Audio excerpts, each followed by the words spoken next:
Washington is another state with an appropriately progressive attitude toward litigation financing.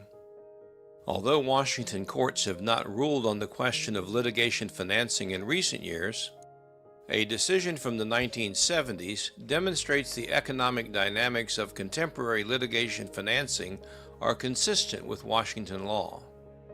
This decision demonstrates an economically rational investment in litigation is lawful. The case arose from a unique kind of transaction that was briefly common in the 1970s. At that time, there were strict limits on the interest rates that banks could pay on certificates of deposit.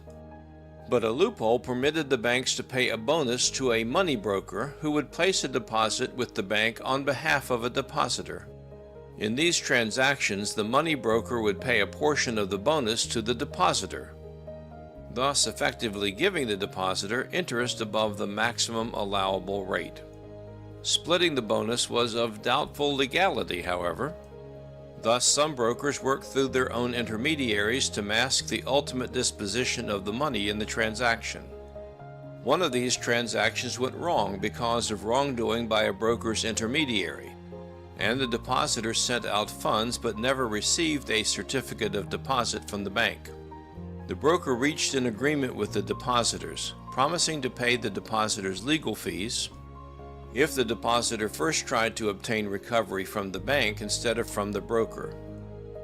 In the legal action by the depositor against the bank argued that the depositor's claims should be dismissed because the broker's agreement with the depositor was champertus.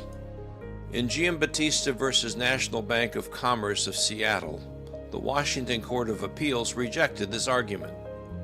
It noted that in modern law, the doctrine of champerty is only applied to prevent officious intermeddling in disputes between other parties. In the court's view, the broker's agreement to pay the depositor's expenses was not officious intermeddling, because the broker had a legitimate interest in the outcome of the depositor's suit against the bank.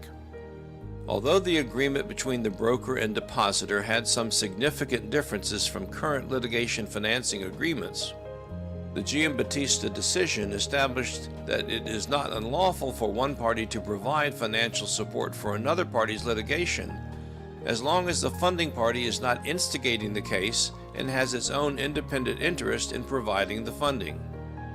This principle would certainly apply to the kinds of litigation finance agreements that are prevalent today.